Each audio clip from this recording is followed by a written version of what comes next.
Let's start the recording. And then, all right. So today we are going to talk about chapter 15. And chapter 15 is about metabolic regulation. Okay. And there are some really highly interesting topics that we will not be able to cover in this chapter because we are trying to keep it relevant to what we have learned. And if you remember, we are talking about glucose metabolism, sugar metabolism. And so in this chapter, we are going to primarily cover glycogen metabolism and how the regulation of glycogen is controlled. Okay.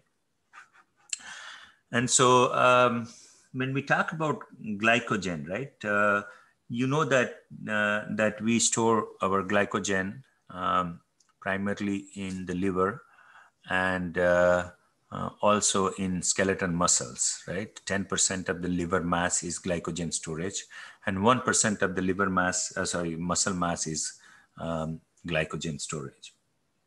Okay, it turns out that the storage of glycogen in muscle is there to supply quick source of energy.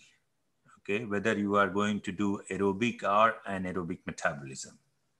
So the muscle glycogen is, there to supply a quick source of energy. Let's say you decided to do push-ups, 50 push-ups. The glycogen will be depleted from your muscles. It will be mobilized. Muscle glycogen as a result is quickly exhausted, even if you did 1 hour of vigorous activity.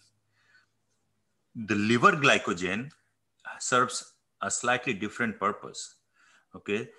Liver glycogen helps stabilize the blood sugar level, especially during the meals. Okay. And, if you did not eat anything for 24 hours, then even the liver glycogen, can be depleted. Now, before I mentioned this earlier, but let me revisit that a little bit. Okay. If you recall, I have been telling you that the glucose concentration in blood is held nearly constant, to about 5 millimolar, 5.5 millimolar. Okay. And so, and also, as I said, 10% of the liver mass is glycogen, right? And 1 to 2% of the muscle mass is glycogen. So if this much glucose, right, let's say whatever glucose comes out of the 10% mass of the liver, right, were dissolved in the cytosol of a liver cell. Just imagine a hypothetical scenario, okay? Equivalent of 10% of the glycogen in the liver is glucose. And if you were to dissolve individual glucose molecule in the cytosol of a liver, then its concentration would be somewhere around 400 millimolar, okay, 0.4 molar. And this would be really enough to dominate the osmotic pressure of the cell. Okay, cells cannot sustain that, they will burst open.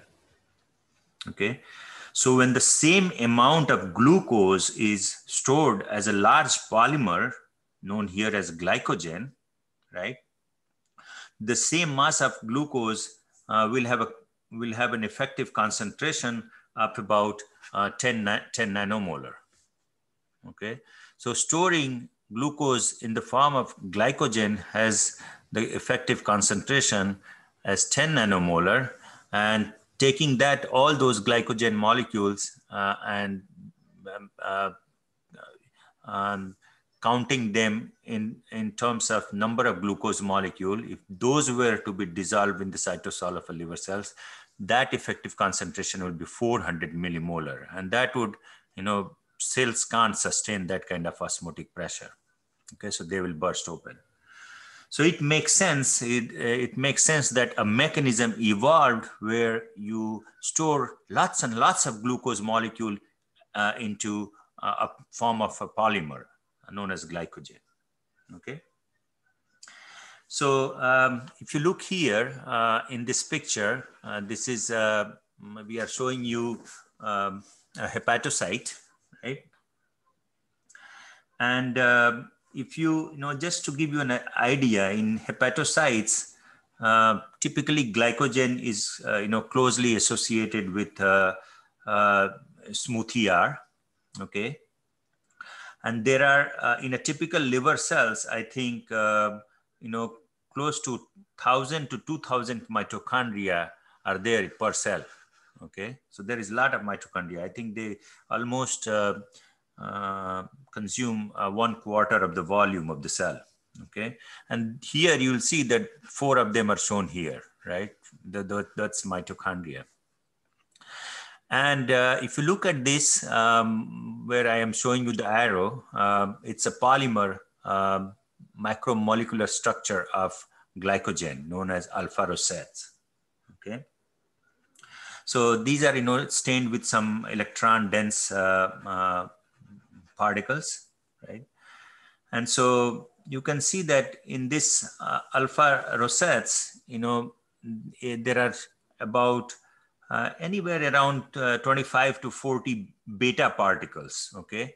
So 25 to 30, 40 beta particles will come together to form this micromolecular structure, alpha rosettes.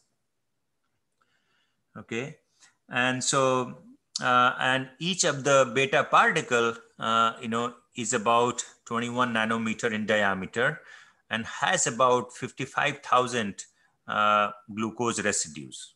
Okay, and that with about 2,000 non-reducing end. Okay, so that's something that you want to keep in mind. Okay, and I will talk to you why those non-reducing ends actually do matter when we are trying to store glucose as in the form of glycogen. Okay, so looking at the structure of glycogen, here you can see that we are showing you a 2D cross-sectional view of glycogen, and you're seeing that there is a protein inside. You can see alpha helices here, right? And then from those, that protein, which is known as glycogenin is surrounded by branches of glucose units. So you can see sort of that, branches go and then they branch out further. Okay, they start from inside and they branch out as go out. And this entire, what we call beta particles can contain anywhere between 30,000 to 50,000 glucose units. Okay, and that's what is shown here on the right-hand side. So right-hand side, I just want you to remember and recall that glycogen is nothing but a linear polymer of alpha-1,4 glycosidic linkages, right? With alpha-1,6 linkages every 8 to 12th residue. Okay, so keep that in mind. Now, it turns out that tissue glycogen metabolism is very, very tightly regulated. Okay, and I want to just mention here, because you might be curious to know, how sugars are controlled. And so, that cells can use either facilitated diffusion, right, or active transport to transport solute molecules from outside to inside of the cell, right? And it depends on the, what the cells need. For example, if you have to bring sugar molecule, right, if you actually consume sugars, it turns out that your sugar from the gut to the intestinal epithelial cells are brought in by active transport, okay, from the gut to intestinal epithelial cells where sugar gets absorbed. That mechanism of transport is an active transport. And think about it. I want you to think about this a little bit, okay? Whereas if you have to actually bring glucose molecule in your red blood cells, if you recall, it simply is a facilitated diffusion, right? You remember we talked about T1 and T2 form of the glucose transporter protein of the red blood cells. So facilitated diffusion of glucose across the membrane of red blood cells, but then active transport from the gut to intestinal epithelial cells. Why? It turns out, if you think about it, it will make sense, okay? If you want to bring glucose inside, right? You want to ensure at least evolution, or your body, your organs have to ensure that glucose always flows into the intestinal cells, okay, and get transported into the bloodstream, no matter what the concentration of glucose is in the gut. Why is that important? It is important. So therefore, you want to ensure that whatever glucose is there in the gut must be transported into the blood, although the concentration of glucose in the blood might be higher than in the gut itself. And so it makes sense to have the active transport mechanism, right? If think about it, what will happen if this was not the case, right? If the intestinal cells used instead of active transport, facilitated diffusion, then what will happen? Think about it. Let's say you ate some food that was very rich in sugar, right? So the concentration of glucose is high in the gut. And so glucose would flow downhill if it was just a simple passive transport, right? It will flow downhill in energy, which means that it will not require any external energy to move from gut into your body, right? But let's say after an hour or 2 hours, when your intestines are empty and glucose concentrations in your intestines were lower than in your blood and tissues, right? What will happen?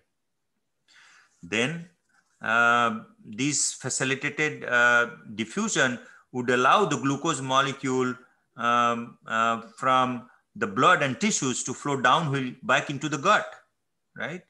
And that would be a bad scene. You don't want glucose to move back into the gut. You want to bring glucose molecule in always.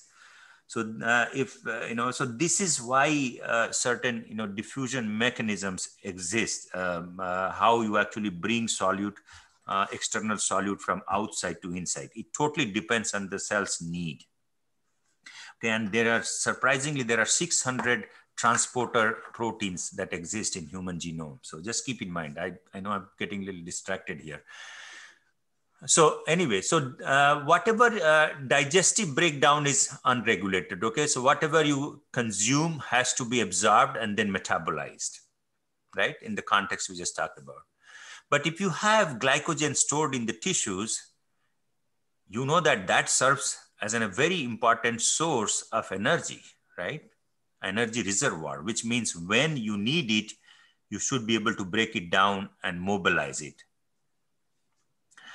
And so the enzyme that actually breaks down glycogen to release glucose molecule for either energetic need or for maintaining the sugar level in the blood is glycogen phosphorylase. Okay, and it will cleave glucose from the non-reducing ends. So non-reducing ends are really important. And this reaction is a phosphorylated reaction. It's not a hydrolysis reaction. There is no water attack and releasing the glucose molecule from the glycogen.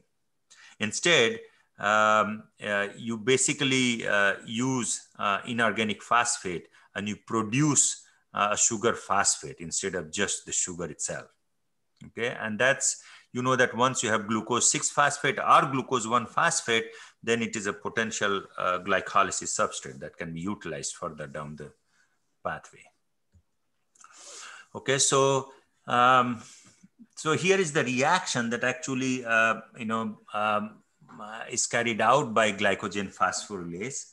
Glycogen phosphorylase is a highly interesting enzyme that utilizes pyridoxal phosphate as a cofactor. And we'll talk about pyridoxal phosphate chemistry a little bit later on. So pyridoxal phosphate, the phosphate group of pyridoxal phosphate actually acts as a general acid catalyst, and that promotes the attack of inorganic phosphate shown here to the glycosidic bond. So look at this structure here. Here's the glycogen, and we'll talk about a little more about glycogen metabolism in the coming few slides. But for now, all you want to do is focus your energy that you have a glycogen storage, and this is the non-reducing end at the left-hand side. You can see why it will be, right? And so glycogen phosphorylase will take inorganic phosphate, and basically that inorganic phosphate will attack the carbon number 1, and then you make glucose 1-phosphate. And now your glycogen unit is 1 sugar unit short with another new reducing end, you can see. No, new non-reducing end, sorry. Cool. So that's what glycogen phosphorylase does it. And so how does the branching sugars removed? That I will show in a bit. Okay, so let's look at this in a more elaborate manner. So, you can see that we are actually showing you glucose in the shorthand form. They have conveniently omitted all the hydrogens and hydroxyl groups and CH2OH groups, right? They are just showing you simple pyranose ring here. And so you can see that that's alpha 1,4 linkage, and that's alpha 1,6 linkage. Again, you see linear 1,4 linkage, right? And they have color coded this for a reason, okay? Because that's how biochemistry of glycogen breakdown happens. So what will happen is glycogen phosphorylase has no trouble taking the breaking glycogen into glucose 1-phosphate molecule. Remember, there is an enzyme called phosphoglucomutase that can interconvert glucose 1-phosphate to glucose 6-phosphate. So once you have glucose 1-phosphate, you can easily convert that into glucose 6-phosphate. So keep that in mind. But anyway, glycogen phosphorylase, right, will remove 1 sugar at a time, generating glucose 1-phosphate molecules until it reaches this kind of second one from the top structure, where from the branching point you have 4 sugar residues, right? Even in the branch and in the linear form, you can both see. Then what happens is glycogen phosphorylase can no longer work on this substrate. It's too short for it. Okay, so there is another enzyme called debranching enzyme. Okay, that debranching enzyme has 2 types of catalytic activities. One of its activity is what we call transferase activity. Okay, what it will do is this debranching enzyme will go and recognize these sugars marked in yellow, these 3 sugars, and transfer those polymer of 3 sugars onto the non-reducing end of the other chain. Okay.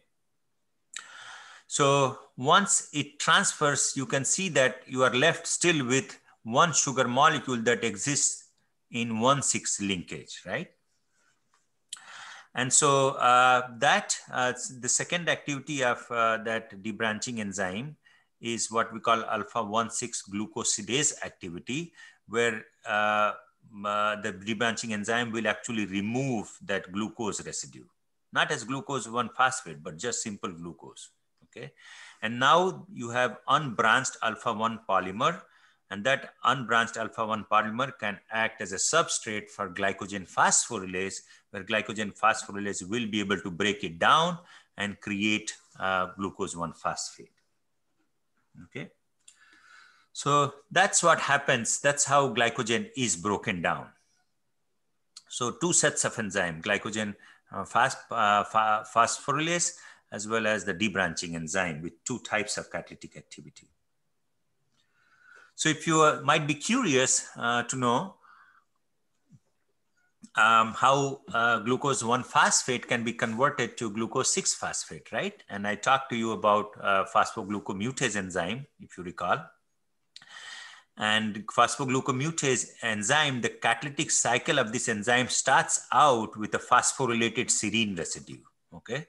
So this enzyme, which is phosphorylated on the serine residue in the active site, will bind glucose 1-phosphate.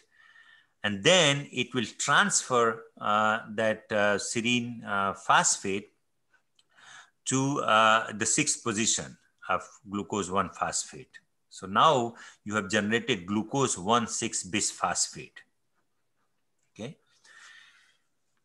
And so glucose 1,6-bisphosphate, once it forms, you can see that this molecule has multiple negative charge. Enzyme undergoes a conformational change once this intermediate forms. And then what it does is its same serine residue now find itself close to the C1 position. And then what it does is actually hydroxyl group attacks that phosphoryl group shown here in the pink, and you form the serine, phosphoserine phosphoglucomutase enzyme, which can again start another round of catalytic cycle. And you have now converted glucose 1-phosphate to glucose 6-phosphate, okay? So once you generate the glucose 1-phosphate, of course, it can enter glycolysis by actually being converted to glucose 6-phosphate, or it can enter, it can be further dephosphorylated and be released as glucose molecule in the blood. All right, so how does that happen? Just again, I'm showing you that glucose 6-phosphatase, the fascinating enzyme, the glucose 6-phosphatase system, which primarily exists in the liver and kidneys. Remember, the organs that primarily carry out gluconeogenesis, synthesis of new glucose molecule from the precursors, small precursor molecules, right? And so, and if you also recall, skeletal muscles and adipose tissues, they lack these glucose 6-phosphatase systems, right? And so they do not carry out gluconeogenesis, skeletal muscles and adipose tissues. Anyway, so just to give you again an idea how you can replenish glucose level in the blood, right? So you have glucose 6-phosphate. It will be brought into the lumen of endoplasmic reticulum through a specific transporter, glucose 6-phosphate transporter system T1. Once it comes in, you have the glucose 6-phosphatase enzyme whose catalytic site is facing inside the lumen. It will take up glucose 6-phosphate, make glucose and inorganic phosphate. It's going to hydrolyze, right? Glucose 6-phosphate. Then glucose is transported out of the lumen of ER via the T2 system, glucose transport T2. Inorganic comes out by T3 transporter system into the cytosol. And then eventually by GLUT2, glucose is mobilized out. And basically then it is released into the blood. And it is released into the blood so that you can normalize the glucose concentration in the blood. Right? So it makes sense how this could happen. Let's talk about glycogen synthesis a little bit, okay? It turns out that glycogen synthesis, prominently happens in the liver and skeletal muscle cells, okay? To some extent, it happens in, most tissues, but prominently, it happens in the liver and skeletal muscles, right? And that's where glycogen is stored, so it makes sense. And so people were thinking about glycogen synthesis, and a lot of scientists were working on this into 30s and 40s. And people were always looking for some high energy intermediate that could actually, already known high energy intermediate that could explain how glycogen synthesis could be taking place. Okay. Remember, you are taking smaller precursor and you are making large polymer, anabolic reaction. So typically those reactions require the input of energy. And so people were looking for all sorts of high energy intermediates. Until this guy, Louis Leloir, pardon my French here, pronunciation, but he came up with this idea with evidence that glycogen synthesis actually involved a sugar nucleotides. Okay, and I will show you the structure in a minute. And when he actually suggested that, a lot of people were skeptical about it, and he had evidence, but people didn't believe, but actually he was right. And so what is the sugar nucleotides? Here is the sugar nucleotide. It's called uridine diphosphate glucose. So you can see this uridine diphosphate, and then here is the sugar on the left-hand side. So you can see that this is indeed a high energy intermediate with lots of anhydride bonds, right? And so this is the activated form of sugar that you need for the synthesis of glycogen. All right, so how does that happen? It turns out that this UDP glucose is synthesized by this enzyme UDP glucose pyrophosphorylase. Okay. So how does the mechanism work? It turns out that enzyme will take glucose 1-phosphate. It is a bisubstrate enzyme, which means it has two substrates. You can see glucose 1-phosphate is one, and UTP is the second substrate. And so this glucose 1-phosphate will actually attack the alpha phosphoryl group, and pyrophosphate is released, right? You can see, and you know that hydrolysis of pyrophosphate to two molecules of inorganic phosphate is a highly exergonic reaction. So this reaction actually is primarily driven by that pyrophosphate hydrolysis. But in any case, once you do that, you have actually formed this UDP glucose molecule, right? The activated sugar molecule. And so, let's look at some more facts about glycogen. Glycogen synthase, right, is the enzyme that will synthesize glycogen. Okay. Okay. You know that now that UDP glucose is involved in the synthesis of glycogen.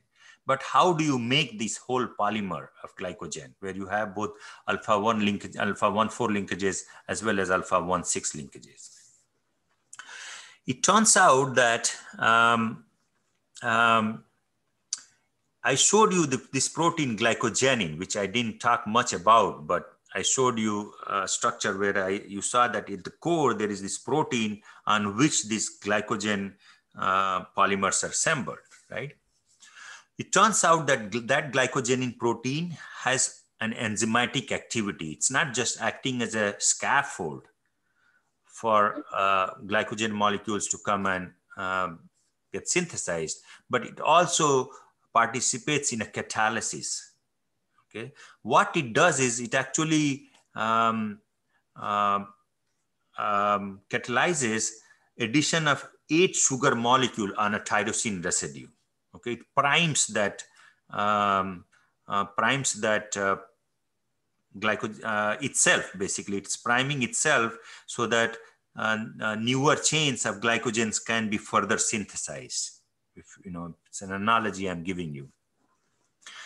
So that's what it is. First and 7 more glucose molecules are linked to a tyrosine residue on this protein glycogenin. Okay, that has glucosyl transferase activity. Glucosyl, glucose transferase activity. It's transferring glucose, right, onto itself. And then once you have 8 sugar units, then the rest of the other sugar units are added by glycogen synthase, another enzyme. Okay, so let's look at this mechanism itself. So here is glycogenin protein, and this glycogenin protein in its active site of glucosyl transferase with glucosyl transferase activity has this tyrosine residue, tyrosine 194. So it will bind UDP glucose, the sugar nucleotide, and that hydroxyl group of side chain will attack the C1 position, right? And you will have the leaving group as UDP, right? And you have now added a sugar molecule onto your tyrosine residue, right? Then you can bring a second UDP glucose molecule. Again, if you drew this reaction hypothetically on a piece of paper yourself, it will be much easier for you to visualize even and understand. So do that. Then it will bring the second UDP glucose molecule. And then again, the hydroxyl group will attend, UDP will be replaced, and then you'll have two sugar molecules on that tyrosine 194. And it will do this process 6 times, okay? So glycogen synthase will keep on doing this to actually extend 1,4 linkages. It cannot make, unfortunately, alpha-1,6 linkages, okay? So that's another enzyme is needed for that, which is known as amylo 1,4 to 1,6 transglycosylase, okay? And you don't need to worry about that. So again, the reaction of glycogen synthase itself in how it actually makes alpha-1,4 linkages, it turns out from the mechanism that we know, the mechanism of this enzyme involves an oxonium ion intermediate that's shown here in the middle on the left-hand side. And so what happens in the active site of glycogen synthase is that a UDP glucose molecule will bind first, right? And it will also bind the growing chain of glycogen, right? And so in the first step of catalysis, what will happen is this, this leaving group will leave. You can see the pink arrows going towards that, right? So once you do that, you push the arrows this way, you'll have a carbocation and that carbon. And that carbocation and that carbon can be resonance delocalized by the lone pairs on the oxygens, right? So that's what will be, positive charge will be delocalized between the oxygen atom and that carbon atom. And that oxonium ion intermediate has this kind of geometry. They are showing you from chair to half chair, right? And then once you have that carbocation, then the hydroxyl group at the 4 position, 1, 2, 3, 4, will attack and basically extend the chain by 1. And that's how you generate glycogen N+1 residue. Okay, so just to keep things in perspective, right? You know that if you're not able to maintain sugar level, proper sugar level in your blood, it leads to complications, right? Because those sugar molecules can react non-enzymatically with proteins. And one such protein was hemoglobin, if you remember, Amadori rearrangements. Remember Schiff-base adduxiform that undergoes Amadori rearrangements to create these advanced glycation end products. And those advanced glycation end products can cross-links with several proteins and create lots of trouble for your tissues, you know, joints and vision issues. That's why it happens in diabetic patients if they are not able to maintain their sugar levels properly in the blood. And these days they do A1C test. You know that, I think, right? And A1C test, what it does is it simply measures the attachment of glucose to hemoglobin, right? Hemoglobin, the protein that is in copious amount in the red blood cells that carries oxygen, right? So, and you know that your red blood cells are constantly forming and dying, right? They typically last for about 12 weeks or so. And so if you measure the amount of A1C, you know, that test reflects a little more about how you are able to maintain your sugar levels on a month-to-month basis rather than day-to-day basis, right? So A1C reflects really the sugar levels over the past 3 months. And it's usually you know, reported in a percentage.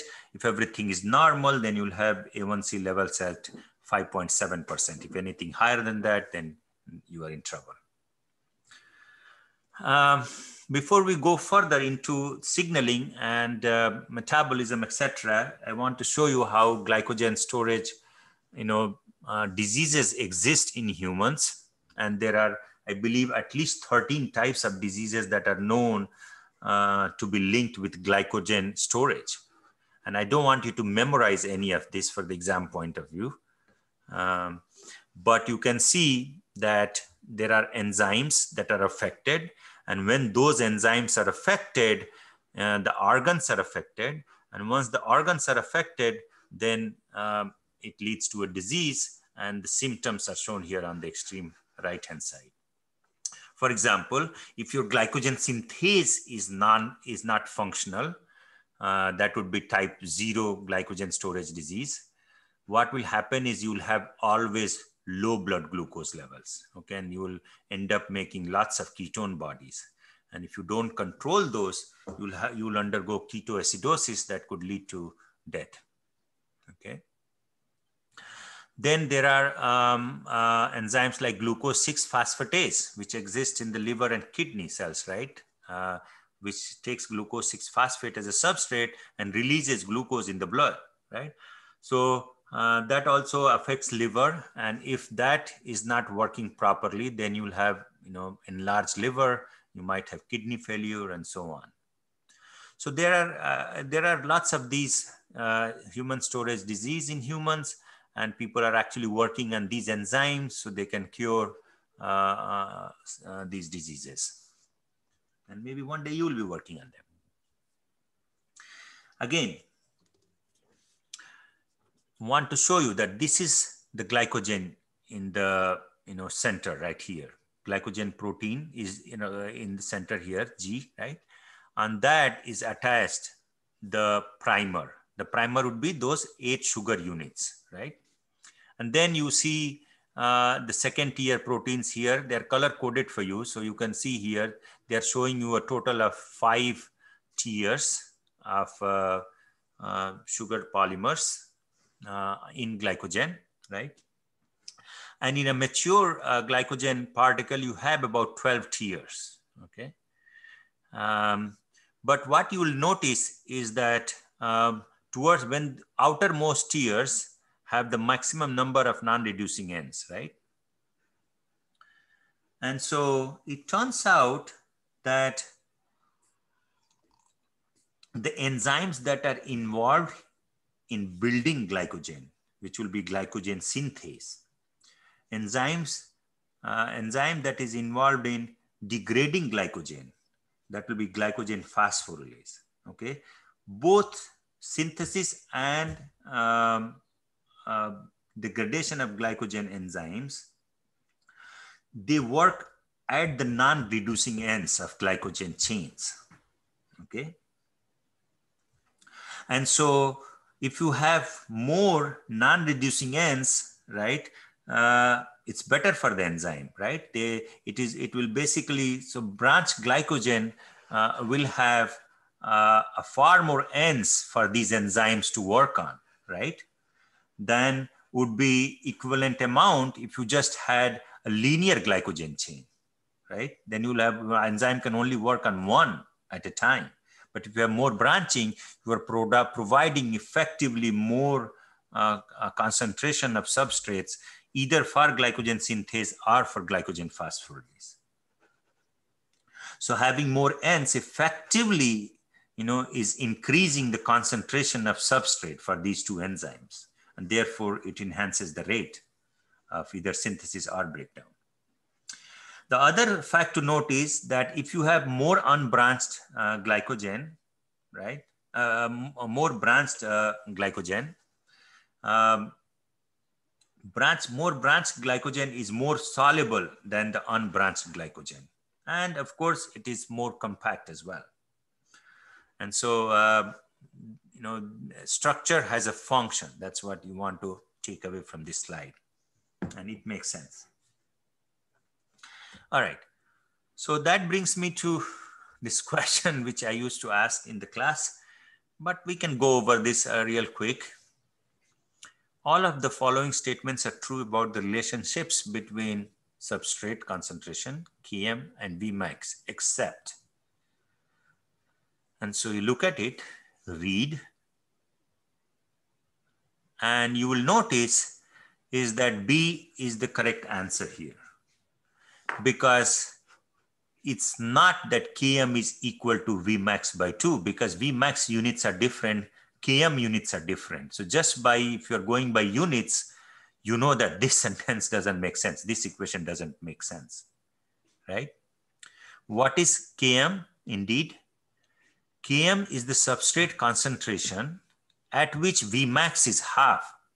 Okay, that's how you define Km, not by this equation. I hope you understand the difference between the two. Both water and glucose.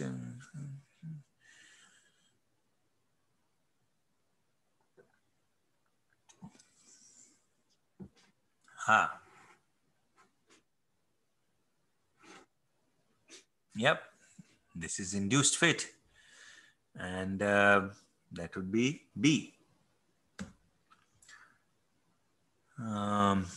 Basically, yeah, that's easy. Glycosaminoglycan. Again, B. Oxidation of 3 mole of glucose by the pentose phosphate pathway may result in the O. So, okay, you take 3 mole of glucose. Remember the oxidative steps. You remove for each mole of glucose, you actually lose 1 carbon as carbon dioxide, right? And in that process, you produce 2 moles of NADPH. So answer for this would be 3 moles of pentose, 5 carbon sugar, 6 moles of NADPH, and 3 moles of CO2. C. Cool, right? Okay, so let's get back to our interesting.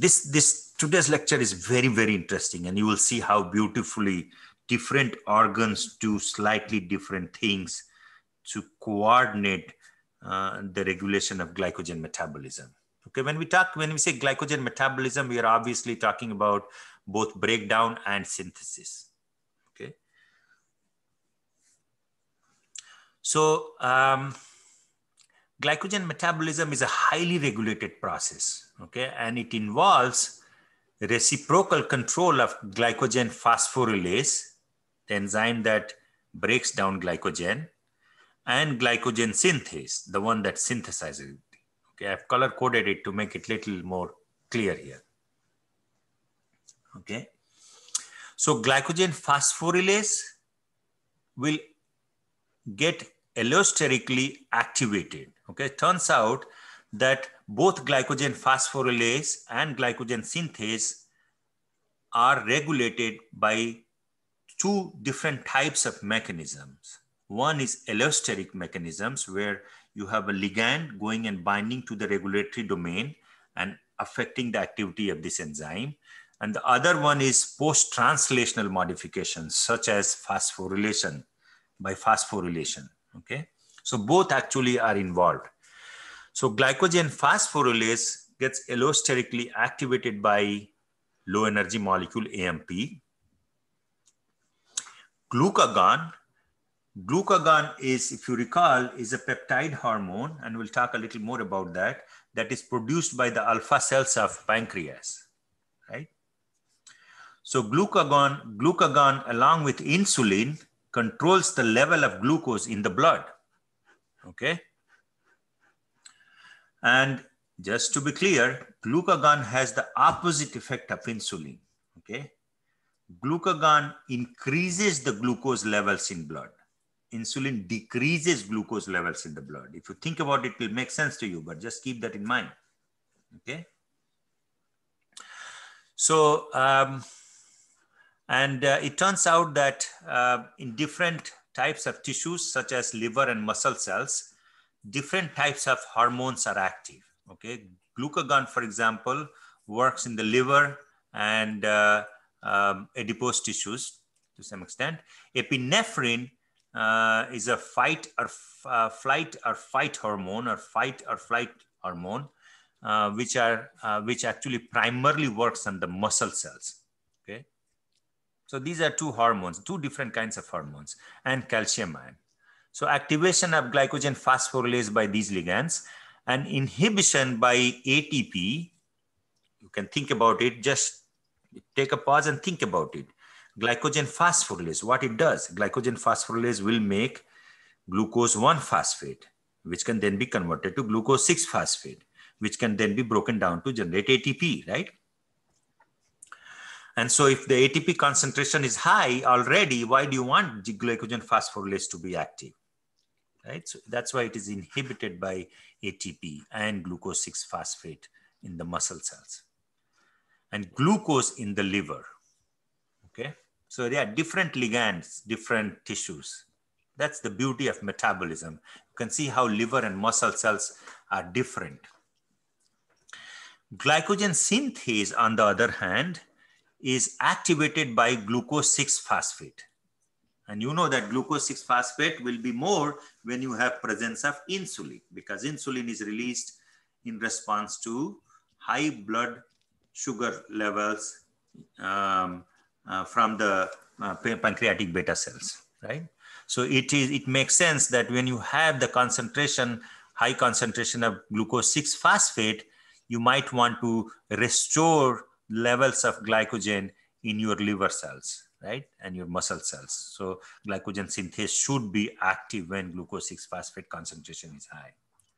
Pretty cool, right? It's very easy to understand, but you need to know which ligands, affect what enzymes and what tissues. And so again, both enzymes are also regulated by covalent modifications. And let's look at that. So it turns out that here is glycogen phosphorylase regulation by covalent modifications. Okay. I already told you glycogen phosphorylase, how it is, allosterically activated right here on the top. But let's take a look at the mechanism, covalent modification mechanism. It turns out that in your muscles, right, the default state of phosphorylase, glycogen phosphorylase is this state right here on the top called phosphorylase B. It's one of the less active form of enzyme. This enzyme works as a dimer, okay, identical dimer. Okay, that's what they are showing you, two boxes joined together. And so they are showing you two serine residues, serine 14 on the individual monomer units. Okay, this enzyme functions as a dimer. And so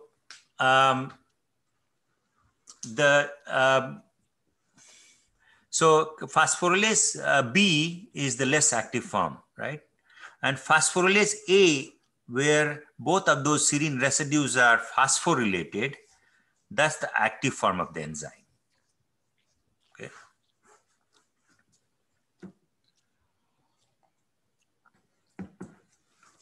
So it's not like phosphorylase B is completely inactive. Remember, both of these forms are still regulated by allosteric mechanisms. Okay. So in the more active form of the enzyme, serine 14, one on each subunit are phosphorylated, as you can see here, right? And when you need to convert this more active form to inactive form, there is a phosphatase that plays a role called phosphorylase A phosphatase PP1 or phosphoprotein phosphatase 1. Both names are pretty popular. You should know them. You might see one or the other. Okay, so but PP1 is what mostly people use as. So phosphorylase A phosphatase, will convert the active form of glycogen phosphorylase to the inactive form. So when glycogen phosphorylase has to become active, typically what will happen is glucagon will be released, right, from your pancreatic alpha cells in response to the low sugar level, right? And it will go and bind to the receptor on the liver cells. Cool?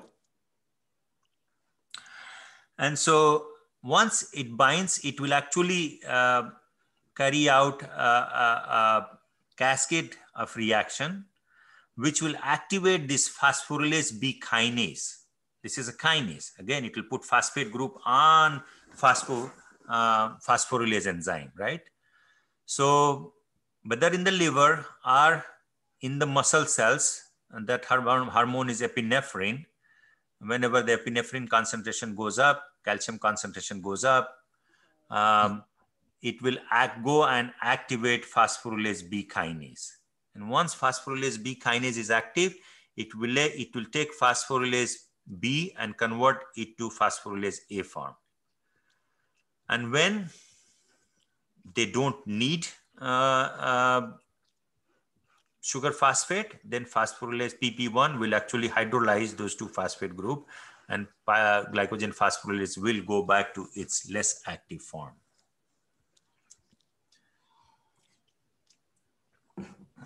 Okay. So phosphorylase kinase, if you are really a little bit more curious, I can tell you that phosphorylase kinase is activated by PKA. I think I will show you one signaling slide. And PKA, of course, is activated by cyclic AMP, which is usually produced when the adenylyl cyclase is active, right? And adenylyl cyclase itself gets activated by G protein. So it's a cascade of reactions that will activate, this PKA enzyme, and that will activate the phosphorylase kinase enzyme right here. Okay, so let's now, I'll talk a little bit about glycogen synthase. Glycogen synthase is also regulated by a covalent modification. Okay.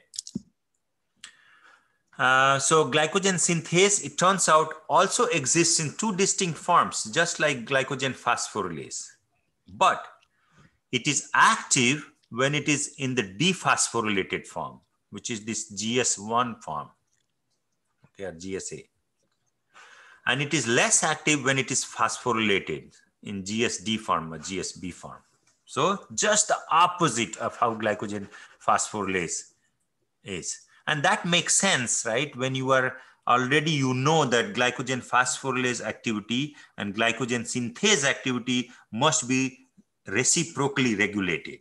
When one is on, the other one must be off. And it makes sense then, right? So phosphorylated form can be further activated by the ligand glucose 6-phosphate. Okay.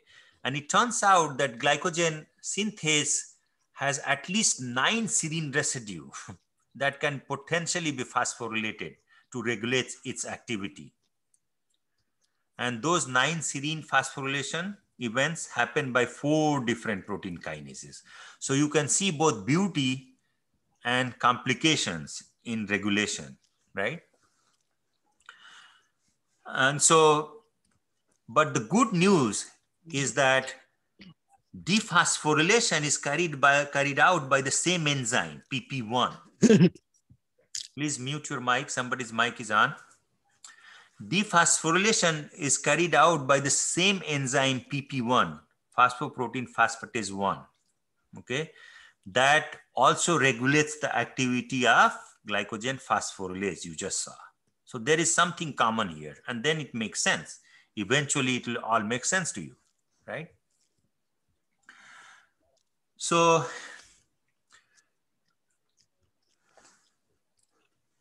insulin. Let's talk a little bit about insulin, okay? How insulin modulates the action of glycogen synthase. Remember, when is insulin released? When the sugar levels are high in your blood, when you ate sugar-rich diet, right? So that makes sense that insulin should affect the activity of glycogen synthase. You might want to actually store away glycogen if it was depleted. Okay, so we'll talk about that a little bit. Binding of insulin to the plasma membrane receptors in the liver and muscle cells will trigger certain protein kinase cascades that will stimulate glycogen synthesis. And I will show you, I think, a little bit of that signaling. Okay, so insulin's effect includes stimulation of glycogen synthesis, lipid synthesis, protein synthesis, and glycolysis, right? It's a sugar high state. So you want to use energy sugars to metabolize it, use ATP to license synthesis of proteins and lipids, or utilize glycolysis for production of energy, ATP, which you might need for transport and stuff like that, active transport. And insulin will inhibit gluconeogenesis and lipid breakdown. Okay. Remember, gluconeogenesis, only certain cells do it, right? Liver and kidney, if you recall.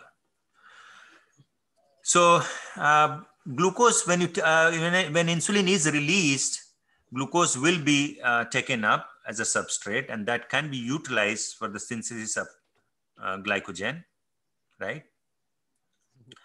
And glucose 6-phosphate can activate. Remember, it is an allosteric activator. It can activate the otherwise inactive form of glycogen synthase, which would be the phosphorylated form in this case. So how does insulin really modulates the action of glycogen synthase? Can you show us some real players, right? Yes. So here I'm showing you a slide which is relatively easy, but I will show you some more players once we go through this. Please mute your mic. So insulin is released, right, from the pancreatic beta cells because sugar levels are high in your blood. You just ate sugar-rich meal. Insulin will go and bind to insulin receptor. Please, who is here?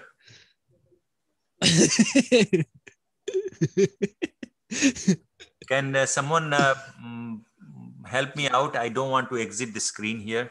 And if you can type or let me know. So, wow. So, yeah, please mute your mic, whoever you are. It's good that I'm not seeing you here. So insulin binding, if you remember, will trigger the protein kinase cascade.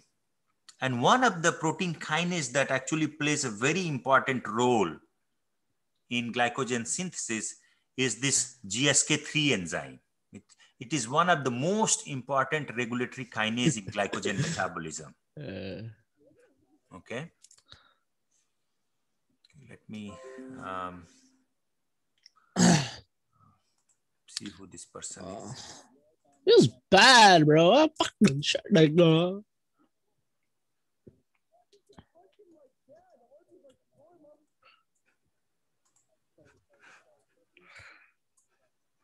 Okay, so Alvaro is, I think, here, who is not muted.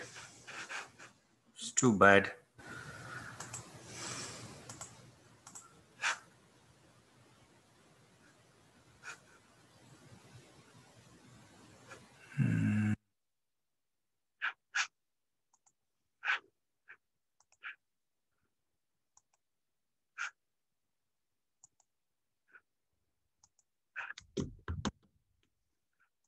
This is not being. I lose my chain of thought. That's the trouble, and this is so exciting and interesting, right? All right. So glycogen synthase kinase 3 is the most important regulatory kinase in glycogen metabolism. Right here, this enzyme. It turns out that you want glycogen synthesis to happen when insulin is there. It makes sense, right? And so you want your glycogen synthase to exist as in this form, lower left-hand corner, active form. And you can see that glycogen synthase is active when it is not phosphorylated, right? glycogen synthase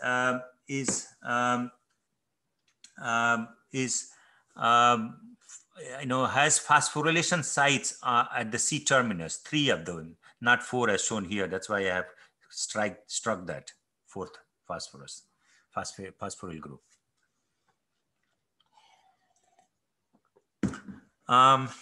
So how do you keep glycogen synthase in the active form, which would be in the dephosphorylated form? It turns out the equilibrium that actually manages the glycogen synthase to be in active form and to be inactive form is controlled by these 2 enzymes, GSK3 on the top and protein phosphatase 1 at the bottom. Okay. So when insulin binds to the insulin receptor, bunch of protein kinase cascades are turned on. Okay. One effect, of course, is that you turn on protein kinase cascade and you mobilize GLUT4 vesicle to the plasma membrane so you can bring glucose molecule inside the cell. And once glucose molecule is inside the cell, you will basically use hexokinase to make glucose 6-phosphate, right? And glucose 6-phosphate, you know, is an allosteric activator of glycogen synthase. So it will activate the activity of glycogen synthase, right? So that's beautiful. That's good.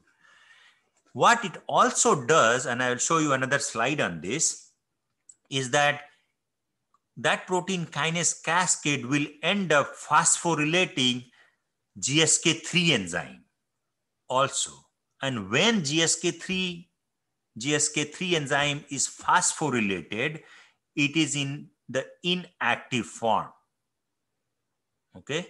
GSK3, again, when it is phosphorylated, it is in the inactive form. So as a result of insulin binding, GSK3 has become inactive. Once GSK3 has become inactive, GSK3 is the one that actually phosphorylates glycogen synthase 1 to make the inactive form of glycogen synthase. But if GSK3 is inactive, then the other side of the equation, PP1 becomes active. And therefore, PP1 will dephosphorylate whatever glycogen synthase is in the phosphorylated form, inactive form, and it will make glycogen synthase 1 active. And therefore, glycogen synthesis will begin. Okay, so insulin is acting in 2 ways. That's what we call insulin 2 ways action. It is stimulating glycogen synthesis, and you will see in a minute how it is inhibiting glycogen breakdown. How is it inhibiting glycogen breakdown? Think in terms of the activity of PP1, protein phosphatase 1, right? In this case, when insulin is there, the activity of PP1 is dominant, right? And when the PP1 activity is dominant, you will make more and more of active glycogen synthase, and you will make more and more inactive form of glycogen phosphorylase.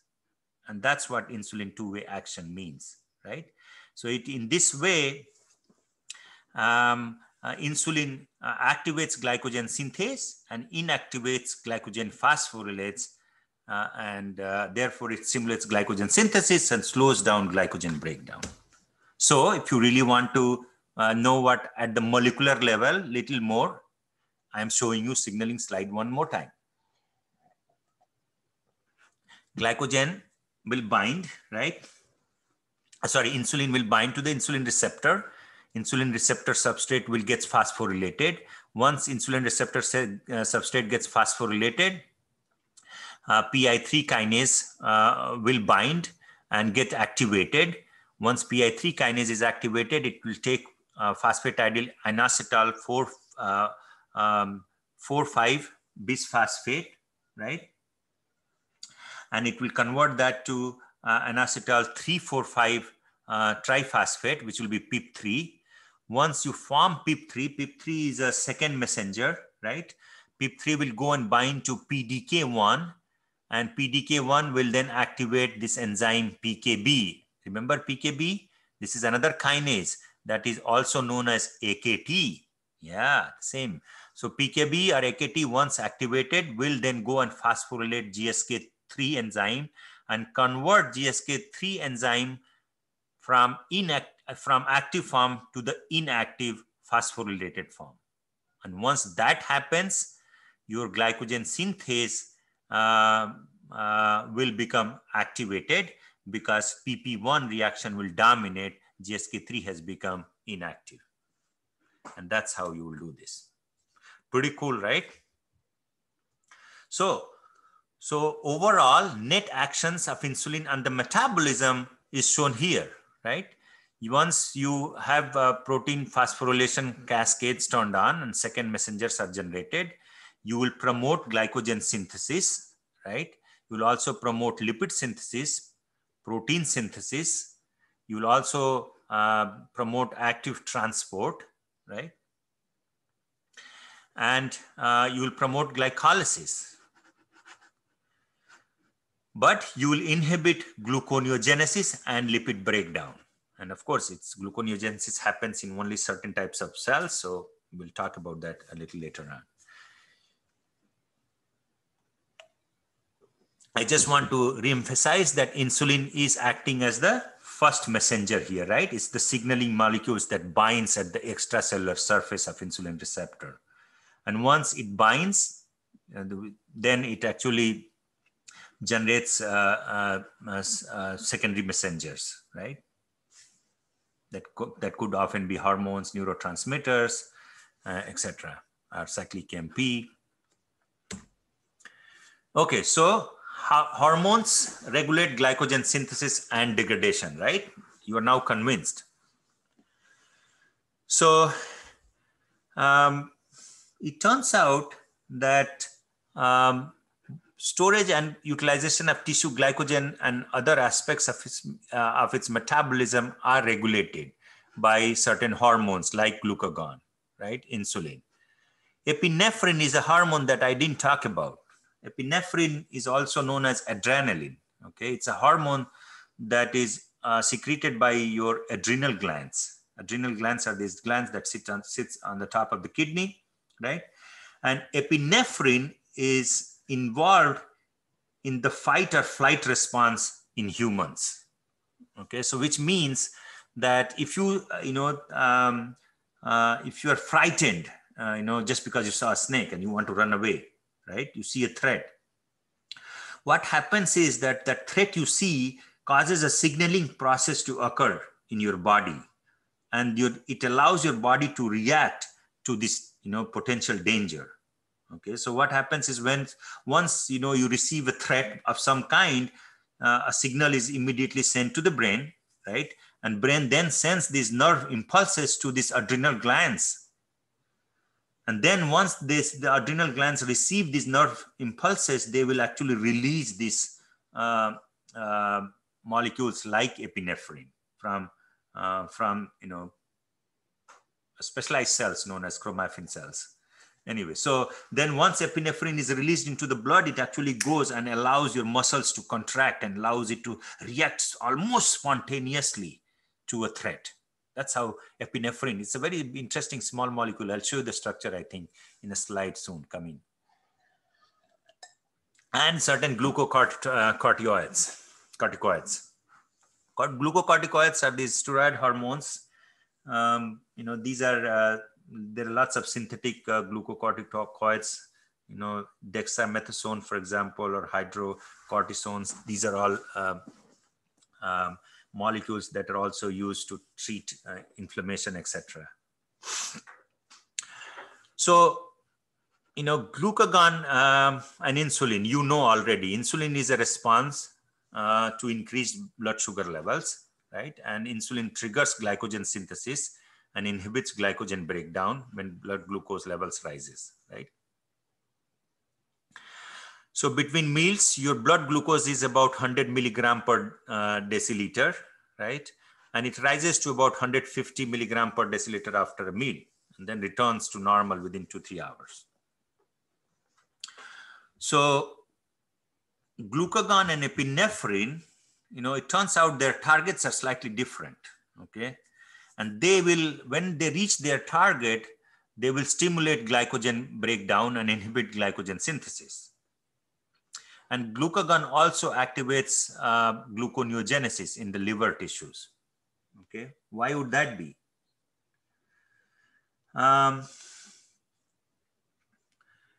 It's like glucagon basically has a major role, right, in maintaining normal concentrations of glucose in the blood.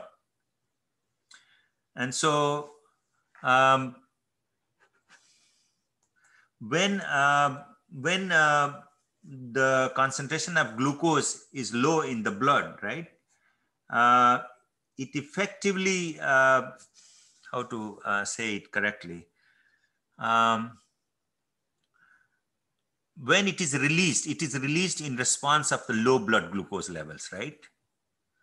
So when there is low blood glucose levels in certain tissues that actually carry out gluconeogenesis, because the sugar levels are low, sugars are being depleted, that would be like liver, it makes sense that glucagon can go and bind to the receptors on those cells and promote gluconeogenesis to actually, so you can release glucose molecule in the blood to normalize it, right? So that's what I wanted to say. And so there are, these hormones, both, glucagon and insulin. Glucagon released from alpha cells of the pancreas and insulin from the beta cells of the pancreas.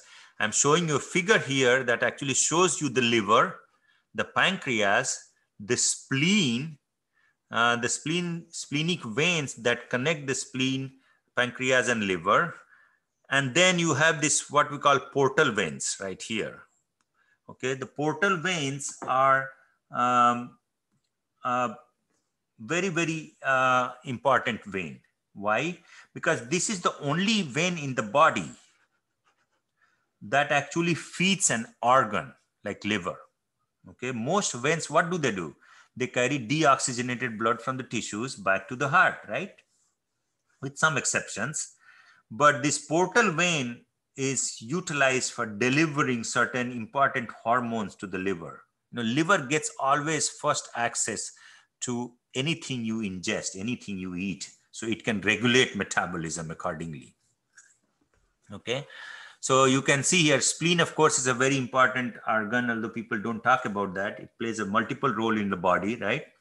It filters your blood as part of being immune system. It recycles old red blood cells. Red blood cells have very limited half-life, right? Platelets, white blood cells are stored here and things like that. It's like a small 4-inch organ that sits, I think, on the left-hand side below your rib cage. Okay, so that's how hormones are actually secreted, right, from the pancreas to the liver.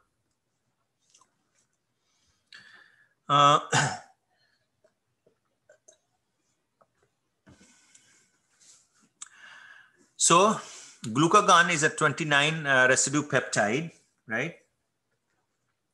And it basically is secreted by pancreatic alpha cells, and it primarily acts in the liver and adipose tissues. Okay. Epinephrine is released from the adrenal glands, and they primarily act on the liver and muscle cells. Okay. So how do they do their signaling? Here is that. In this slide, what I want to convince you is that when two hormones are released, right, like epinephrine and glucagon, they have some common output and some very specific output. Okay, that's what you want to actually take away from this slide.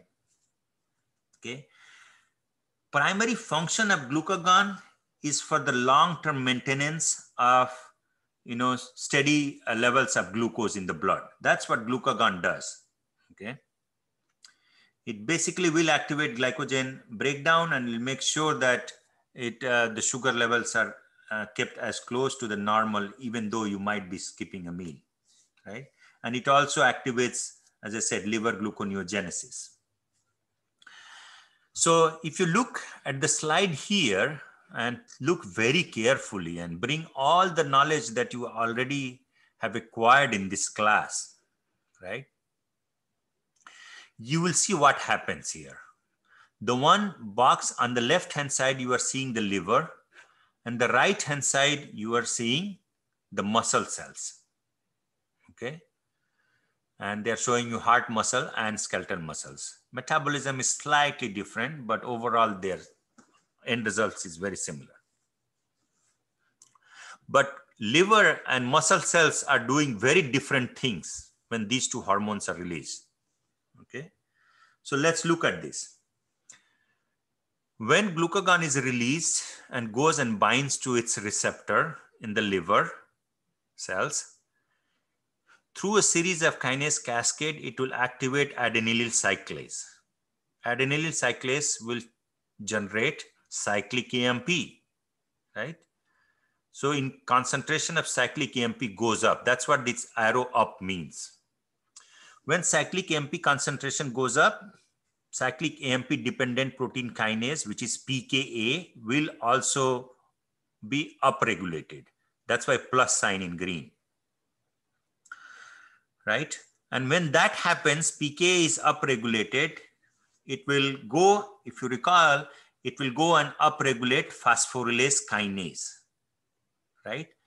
And phosphorylase kinase, when it is activated, you just learned that it will then activate glycogen phosphorylase, because it will go and phosphorylate glycogen phosphorylase and will make it to its most active form. And then when that happens, you will break down the glycogen. You will produce glucose 1-phosphate, right? Cool. You already know that. You also know that when pK is upregulated, eventually it will lead to the upregulation of glycogen synthase kinase 3, GSK3.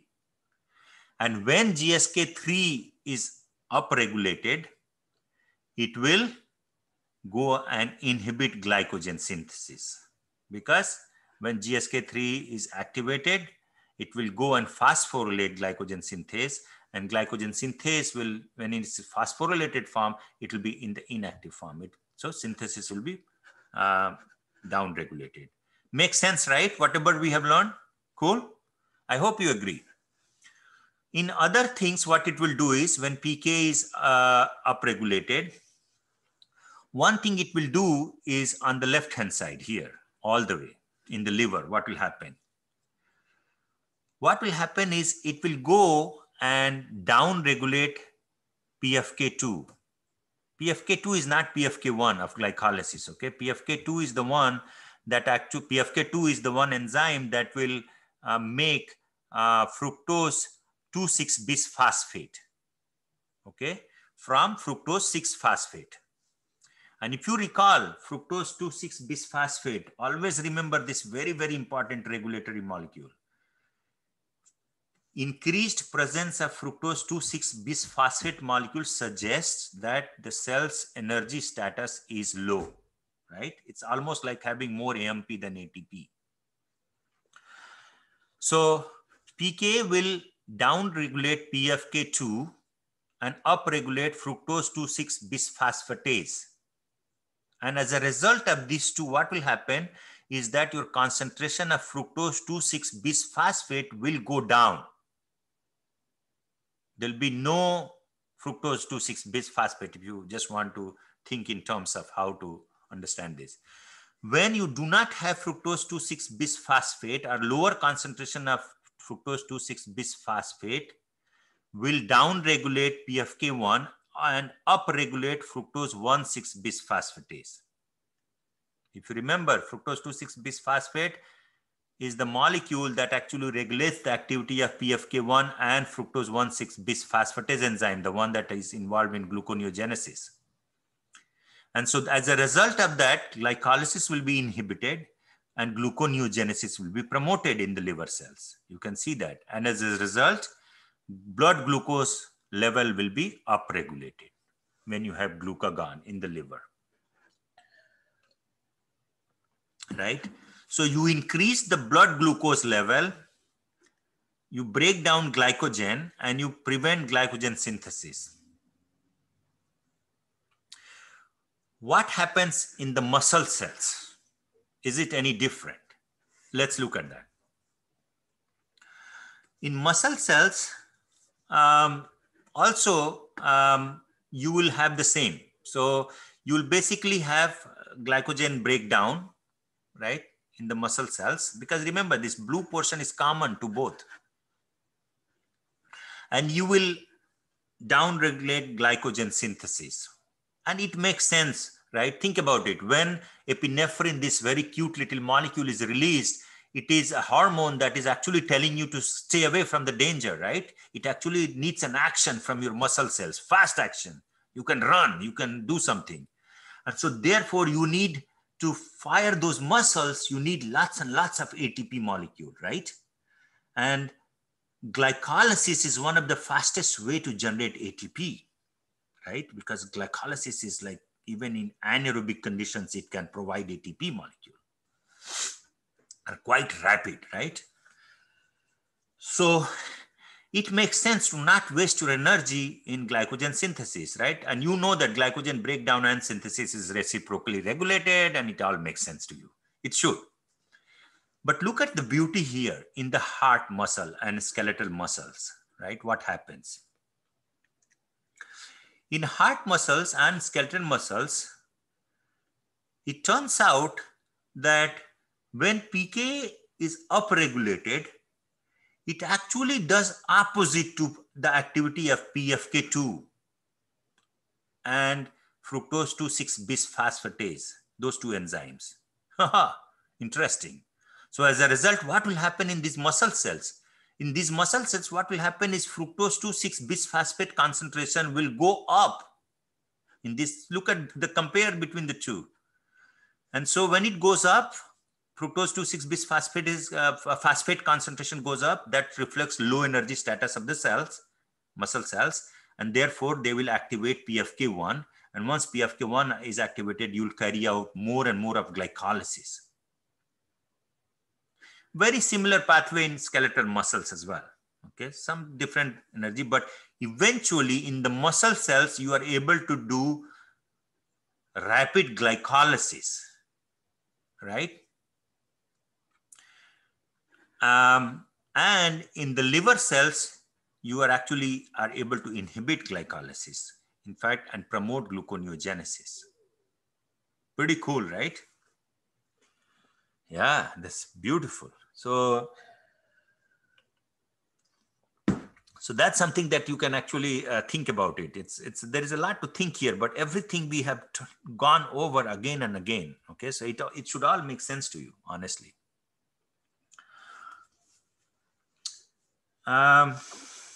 So let's look at what happens when you have high blood glucose level and low blood glucose level with respect to the liver cell, right? So let's start from the high blood glucose levels, right? High blood glucose level, if you remember the liver cells, insulin will be released, right? You see up arrow and down arrow. Basically, they are suggesting to you, they're showing you a causal relationship between the molecules here. For example, here PKB up arrow means when the activity of PKB is up, GSK3 down arrow means the activity of GSK3 is down. That's what it means, okay? So how would you read? Okay, high blood glucose, clearly pancreas will release insulin. Insulin concentration will go up. And when that happens, insulin sensitive protein kinase activity will be up. And that will lead to activation of, let's say PKB here or AKT. When active PKB is activated, GSK3 activity will be down regulated. And when that happens, glycogen synthase activity will be up regulated. And as a result, you will see glycogen synthesis. Cool. When PP1 activity is up, right? Phosphorylase kinase activity will be down. And as a result, glycogen phosphorylase will be down regulated. and therefore glycogen breakdown will be down-regulated. That's how you are doing reciprocal regulation of glycogen synthesis and breakdown, and it should make sense. In the liver cell also, you will see that if you remember, the GLUT2 is the transporter, right? That can actually passively release glucose molecule from inside to outside in the blood, if you recall, let's say through gluconeogenesis. If you recall, glucose 6-phosphatase system, signaling. Yeah. So GLUT2 glucose concentration will rise as a result, right? Inside, and then you'll carry out more glycolysis in the liver. And opposite is true when you have the low blood glucose level. In low blood glucose level, glucagon concentration will rise. And when glucagon concentration rises, you will have increased concentration of cyclic AMP, right? Why? Because adenylyl cyclase activity will be upregulated. And when cyclic AMP concentration rises, it will go and bind to pKa. It will upregulate pKa activity. pKa is upregulated, it will upregulate phosphorylase kinase activity. That will lead to upregulation of glycogen phosphorylase activity, and you will promote glycogen breakdown in that case. pKa upregulation will downregulate glycogen synthase activity, and therefore will downregulate glycogen synthesis. And pK upregulation, as we just talked about, will downregulate in the liver PFK2 activity, right? Remember the PFK2? PFK2 is the enzyme that makes fructose 2,6-bisphosphate, okay, from fructose 6-phosphate. So PFK2 activity will be down-regulated, and fructose bisphosphatase 2 activity will be upregulated. As a result, you will have lower and lower amount of fructose 2,6-bisphosphate. That will lower the activity of PFK1, and that will down-regulate glycolysis. I'm sorry, I know I'm repeating myself, but it is just trying to show you in different ways so it makes sense to you, and it naturally comes to you. Instead, you're trying to memorize all these slides, like without thinking. It's not going to be that much helpful. And we didn't talk about pyruvate kinase regulation, but that eventually down regulation of pyruvate kinase will also down regulate glycolysis. Okay, so what happens when you have glucagon and epinephrine? How do they affect metabolism, sugar metabolism, right, in liver and muscle cells? We just talked about this. Again, it's repeating ourselves, okay? But please don't mind, because we just want to understand this very well. So left-hand side is the liver, right-hand side is the muscle again, right? And whenever either glucagon or epinephrine, both hormones, when they are released, the ultimate effect of them is to, on the liver, at least on the liver side, is to promote, to normalize the blood glucose level, okay? So glycogen will be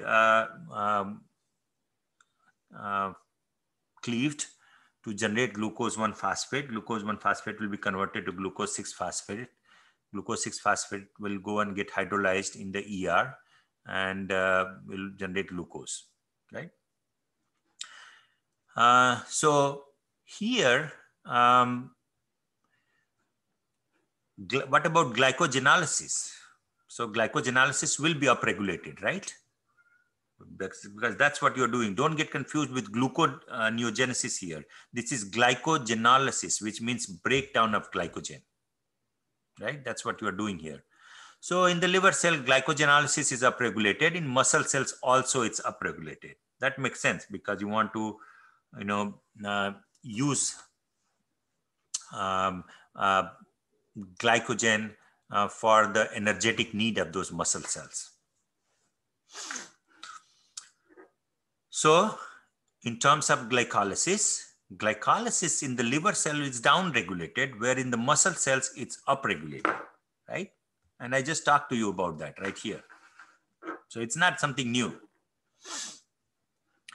And gluconeogenesis, happens primarily only in the liver cell. So gluconeogenesis, synthesis of glucose, new glucose molecules from the smaller precursors such as pyruvate or lactate, will increase in the liver only, not in the muscle cell, because that they don't carry out, right? So in liver, either glucagon or epinephrine, right, has the effect of maximizing the output of glucose into the bloodstream. In the muscle cells, however, epinephrine increases the glycogen breakdown and glycolysis, right, which together provide fuel to produce the ATP needed for the muscle contraction. As a result, muscles do not do gluconeogenesis, if you recall, right? So that's where I think we will end. Let me stop the recording.